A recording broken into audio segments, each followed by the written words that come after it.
अस्सलाम वालेकुम मेरे मोहतरम भाइयों, दोस्तों, बुजुर्गों। उम्मीद है कि अब सब खैरियत से होंगे। आज हम फ़ज़ाइल अमाल में से बाब फ़ज़ाइल नमाज में से दरूद शरीफ पढ़ेंगे। तमाम दोस्त अहबाब दरूद शरीफ पढ़ लें। हुज़ूर अक़दस सल्लल्लाहु अलैहि वसल्लम का इरशाद है कि नमाज छोड़ना आदमी को कुफर से मिला देता है। एक जगह इरशाद है कि बंदे को और कुफर को मिलाने वाली चीज़ सिर्फ नमाज का छोड़ना है। एक जगह इरशाद है कि ईमान और कुफर के दरमियान नमाज छोड़ने का फ़र्क है। फ़ायदा, इस किस्म का मज़मून और भी कई हदीसों में आया है।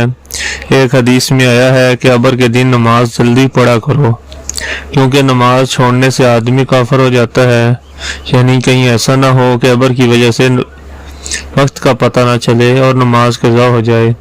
इसको भी नमाज का छोड़ना इरशाद फरमाया। कितनी सख्त बात है कि नबी करीम सल्लल्लाहु अलैहि वसल्लम नमाज के छोड़ने वाले पर कुफर का हुक्म लगाते हैं।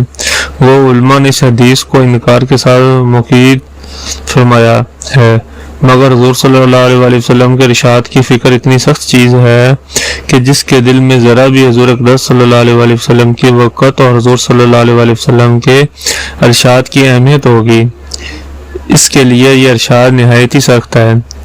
इसके अलावा बड़े बड़े सहाबा जैसा कि हज़रत उमर, हज़रत अब्दुल्ला बिन मसूद, हज़रत अब्दुल्ला बिन अब्बास वगैरह हज़रात का यही मज़हब है। यही है कि बिला उज़र जान कर नमाज छोड़ने वाला काफिर है। आइमा में से इमाम अहमद बिन हम्बल, इसहाक बिन रोहविया, इब्न मुबारक का भी यही मज़हब नकल किया गया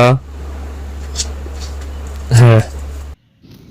मेरे मोहतरम भाइयों, दोस्तों, बुजुर्गों, अल्लाह पाक ने मेरी, आपके, बल्कि क़यामत तक आने वाले तमाम इंसानों की दुनिया और आखिरत की कामयाबी अपने पूरे के पूरे दीन में रखी है। ये दीन मेरी आपकी ज़िंदगी में आएगा आप सरकार सल्लल्लाहु अलैहि वसल्लम वाली मुबारक मेहनत से।